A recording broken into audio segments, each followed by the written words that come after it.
आज़ादी के इस 75 वर्षगांठ पे पाइए किसी भी कोर्स पे 50% का ऑफ। आपको क्या करना है, यूज़ करना है प्रोमो कोड इंडिया IFAS के किसी भी कोर्स के लिए। जैसे कि अगर आपका 24 मंथ का कॉस्ट आता है 19,008, तो इंडिया कोड यूज़ करने के बाद 50% ऑफ मिलेगा। डिस्काउंट प्राइस आपका हो जाएगा 9,504। ऐसे ही 13,008 का कोर्स 6,504 का, 12,000 का कोर्स 5,000 का, 11,000 का कोर्स 5,000 का, 6,000 का कोर्स 3,000 का। तो टोटल 50% ऑफ दे रहा है IFAS अपने सभी कोर्सेज पे। ऐसे जैसे आप मिशन IIT जैम 2023 के लिए प्रिपेयर कर रहे हैं फॉर बायोटेक्नोलॉजी, तो IFAS लाया है लक्ष्य बैच, एक्सक्लूसिव ऑनलाइन कोर्स रणनीति हमारी जीत आपकी। ये कोर्स है 11,004 का। कूपन कोड इंडिया यूज़ करने के बाद आपका एक कोर्स पड़ेगा 5,502 का। ओके, और क्वालिफाई कीजिए IIT JAM in top 100 rank and get 100% fees back. मिसेस ह्यूज ET PG 2023 बायोलॉजी के लिए लक्ष्य बैच है। यहाँ पे इसका कोर्स का जो प्राइस है 10,500, इंडिया कोड लगाने के बाद आपका ये पड़ेगा 5,250 का। इस पे भी आपका 100% फीस वापस हो सकता है अगर आप आएंगे टॉप 100 रैंक में। Same benefits is also with biotechnology लक्ष्य बैच। यहाँ पे जो कोर्स था 10,999 रुपये का, 50% ऑफ होने के बाद ये कोर्स आपका 5,500 का पड़ेगा। यहाँ भी आपको ये अपॉर्चुनिटी मिलती है, अगर आप 100 में रैंक लाते हैं तो आपका 100% फीस वापस हो जाएगा। तो आज ही जो है क्वालिफाई कीजिए और पाइए 100% का फीस जो है आपका वापस। और ठीक है, मोर डिटेल्स के लिए आप ifasonline.com पे जा सकते हैं, 9172266888 पे भी कॉन्टैक्ट कर सकते हैं, और इससे रिलेटेड जो लिंक्स हैं इस वीडियो के डिस्क्रिप्शन में आपको मिल जाए।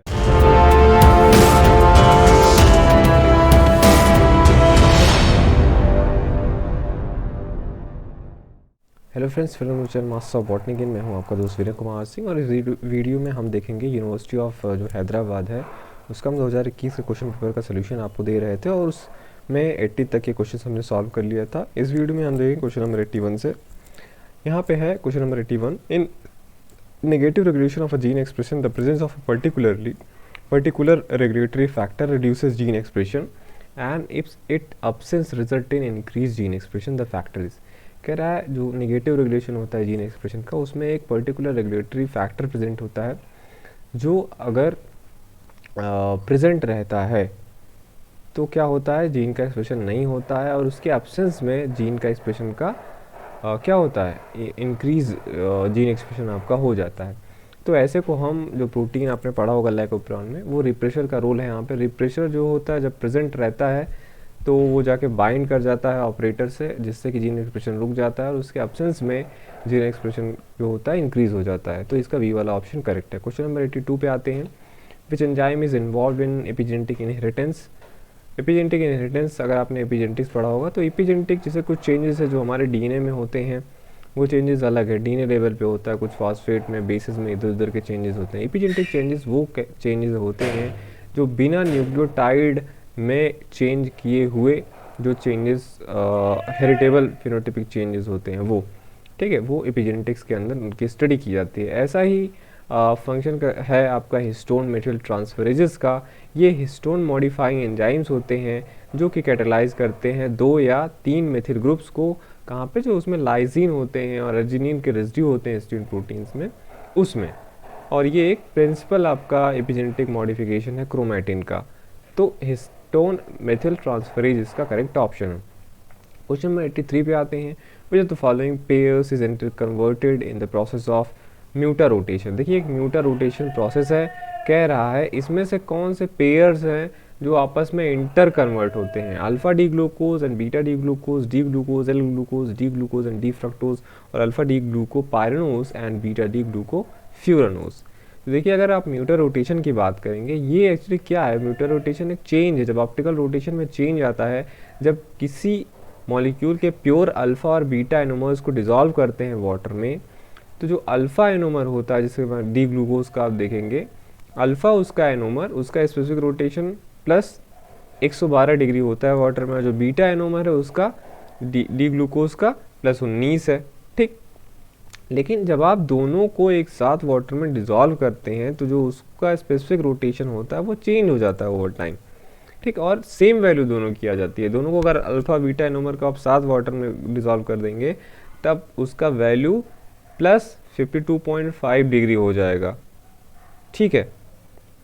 और जो स्पेसिफिक रोटेशन है अल्फा डी ग्लूकोपायरेनोज का, वो क्या हो जाएगा, वो भी प्लस 112 से 52.5 हो जाएगा, और जो बीटा डी ग्लूकोपायरेनोज रहेगा वो क्या हो जाएगा, इंक्रीज हो जाएगा प्लस 19 से प्लस 52.5। तो ये जो है अल्फ़ा बीटा जो वो है, जैसे कि एग्जांपल दिया गया अल्फ़ा डी ग्लूकोपाइरानोज से और बीटा डी ग्लूकोपाइरानोज से, तो ये एक दूसरे के इंटर कन्वर्टेबल फॉर्म्स हैं और इसी प्रोसेस को हम म्यूटर रोटेशन बोलते हैं। तो किसी एक ही स्पेसिफिक मॉलिक्यूल का जैसे डी ग्लूकोज है तो उसी का अल्फ़ा बीटा जब आप लेंगे तभी आपको म्यूटर रोटेशन देखने को मिलेगा।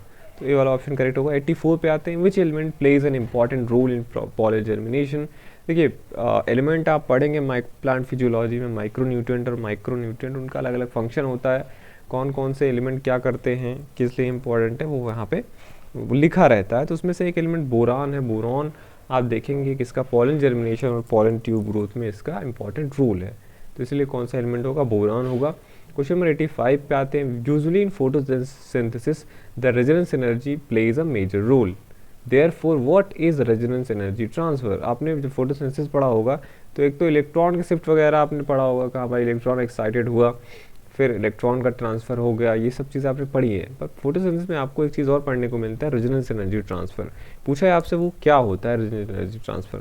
क्लोरोफिल मॉलिक्यूल जो इंटीना पिगमेंट होते हैं उनके बीच में अगर आपने पढ़ा होगा तो इलेक्ट्रॉन जो होता है वो ट्रैवल नहीं करते हैं। इलेक्ट्रॉन केवल जो आपका सेंट्रल आपका क्लोरोफिल रहता है, ठीक, वो एक्साइटेड स्टेट में जाता है और उससे से इलेक्ट्रॉन मूव करता है। बाकी जो एंटीना पिगमेंट्स में क्लोरोफिल होते हैं उनके बीच में जो एनर्जी का ट्रांसफ़र होता है वो रेजोनेंस एनर्जी ट्रांसफ़र होता है।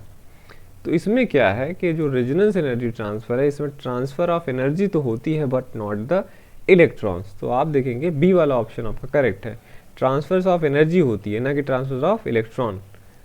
पर डी वाले ऑप्शन में देखेंगे ट्रांसफर ऑफ एनर्जी तो दिया है लेकिन एज वेल एज इलेक्ट्रॉन्स भी दिया है, पर यहाँ पे इलेक्ट्रॉन्स नहीं होता है। ट्रांसफर केवल एनर्जी का होता है, इलेक्ट्रॉन्स में रोल नहीं होते हैं रेजोनेंस एनर्जी ट्रांसफर में। क्वेश्चन नंबर 86 पे आते हैं, in general the melting point of fatty acids depend upon chain length and. अगर आपने फैटी एसिड्स के बारे में पढ़ा होगा, प्लाज्मा मेम्ब्रेन में ये चीज़ें आपको पढ़ाई जाती हैं कि फैटी एसिड्स का क्या प्रॉपर्टी होती है, ठीक है। तो उसमें आपने पढ़ा है कि फैटी एसिड का जो चेन लेंथ होता है और जो डिग्री ऑफ अनसैचुरेशन होता है वो डिपेंड करता है कि फैटी एसिड का मेल्टिंग पॉइंट क्या होगा। ये चेन लेंथ है, चेन लेंथ जितना ज़्यादा होगा और डिग्री चेन लेंथ जितना कम होगा, डिग्री ऑफ अनसैचुरेशन जितना ज़्यादा होगा, तो मेल्टिंग पॉइंट उसका क्या होगा, ज़्यादा होगा। डिग्री ऑफ नहीं, डबल बॉन्ड होने से मेल्टिंग पॉइंट क्या होता है, कम होता है, ठीक है। चेन लेंथ जितना बड़ा और डिग्री ऑफ अनसैचुरेशन जितना कम, वो मेल्टिंग पॉइंट वहाँ पे ज़्यादा होगा। तो दोनों का है एक्चुअली, दो फैक्टर ही आपसे पूछा है, कम ज़्यादा नहीं पूछा। तो चेन लेंथ और डिग्री ऑफ अनसैचुरेशन दोनों यहाँ का रोल है यहाँ पे। क्वेश्चन नंबर 87 पे आते हैं, compound derived from burned plant material responsible for stimulating seed germination in plants are. ये आपने पढ़ा होगा कि प्लांट मटेरियल को बर्न किया जाता है जिससे कि सीड जर्मिनेशन में क्या होता है, स्टिमुलेशन होता है। तो यहाँ पे एक ग्रुप होते हैं, प्लांट ग्रोथ रेगुलेटर्स होते हैं, उनको कैरिकिन्स बोला जाता है। ये जो स्मोक होते हैं बर्न प्लांट मटेरियल के, उसमें पाए जाते हैं और इस सीड जर्मिनेशन में और प्लांट डेवलपमेंट में हेल्प करते हैं, क्योंकि ये एक सिग्नलिंग मॉलिक्यूल है, हार्मोन है आपका स्ट्रिगोलैक्टोन, उसका मिमिक करता है ये, ठीक। क्वेश्चन नंबर 88 पे आते हैं, which precursor is involve in biosynthesis of folate pathway. कौन सा प्रिकर्सर इन्वॉल्व है जो कि फोलेट पाथवे की बायोसिंथेसिस के लिए प्रिकर्सर का काम करता है। तो जो सिकिमेट है आपका, सिकिमिक एसिड पाथवे, जिसे सिकिमेट पाथवे बोलते हैं, ये एक 7 स्टेप मेटाबॉलिक पाथवे है जो कि बैक्टीरिया, आर्किया, फंजाई, एल्गी और कुछ प्रोटोजोअन्स के लिए और प्लांट्स के द्वारा यूज़ किया जाता है, जिससे कि फोलेट जो होते हैं और एरोमेटिक जो एमिनो एसिड होते हैं लाइक ट्रिप्टोफान, फेनिलीन और टायरोसिन, उनका बायोसिंथेसिस होता है। ये जो है एनिमल्स में नहीं पाया जाता ये पाथवे, तो इसका प्रिकर्सर क्या है, सिकिमेट है। क्वेश्चन नंबर 89 पे हम आते हैं, कह रहा है कि एक रेसिप्रोकल क्रॉस किया जाता है 2 टाइप के इवनिंग प्रिमरोज में। इवनिंग प्रिमरोज कॉमन नाम है ओइनोथेरा जो जीनस है उसका। यहाँ पे 2 स्पीसीज है, ओइनोथेरा हुकेराई और ओइनोथेरा म्यूरिकाटा, 2 स्पीसीज हैं। इनके बीच में रेसिप्रोकल क्रॉस होता है। रेसिप्रोकल क्रॉस का क्या मतलब होता है, एक बार ओइनोथेरा हुकेराई को एज अ मेल लिया जाएगा और ओइनोथेरा म्यूरिकाटा को फीमेल, और दूसरी बार ओइनोथेरा हुकेराई को फीमेल लिया जाएगा और ओइनोथेरा म्यूरिकाटा को मेल लिया जाएगा। ऐसा क्यों होता है, क्योंकि दोनों में मेल और फीमेल रिप्रोडक्टिव ऑर्गन होते हैं, स्टेमन और गाइनोशियम, एंडोशियम और गाइनोशियम कह लीजिए।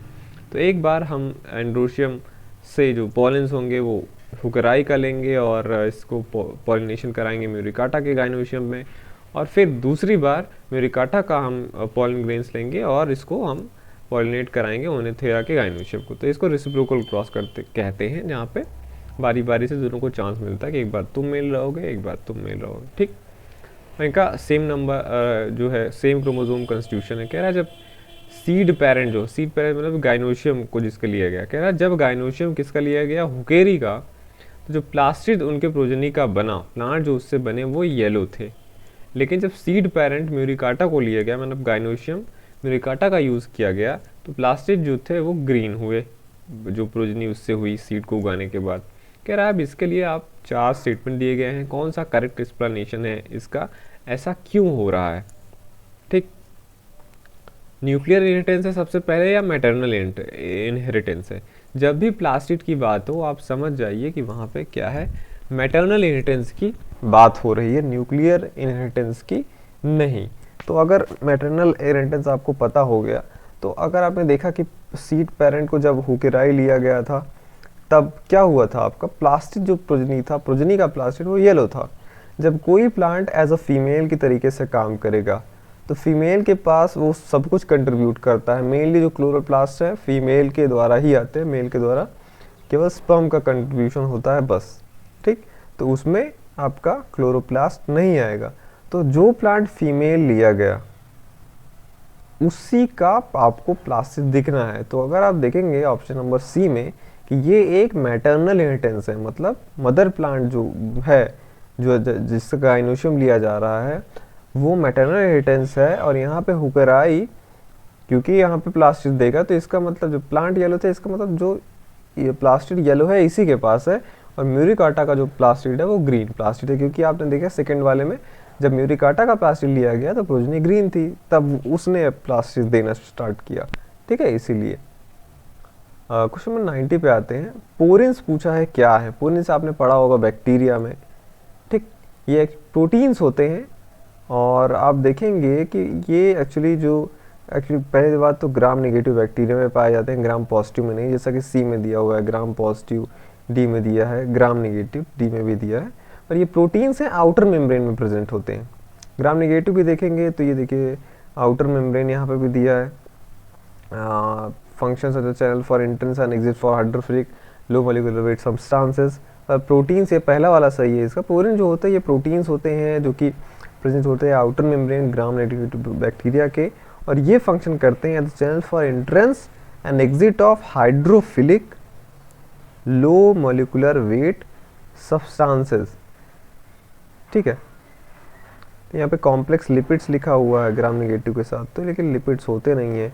डी सी वाले में तो ग्राम पॉजिटिव दे दिया है, और डी वाले में इसमें कॉम्प्लेक्स लाइपोग्लूकोसाइड प्रेजेंट बोल रहा है। पर पोरिन्स अगर आपको पता है कि प्रोटीन्स होते हैं तब भी आप ए वाला ऑप्शन कर लेते। तो ये रहा क्वेश्चन नंबर 90 तक का। नेक्स्ट पार्ट में मैं इसको फाइनलाइज कर दूंगा। देखते रहिए masters of botany and thank you for watching this video.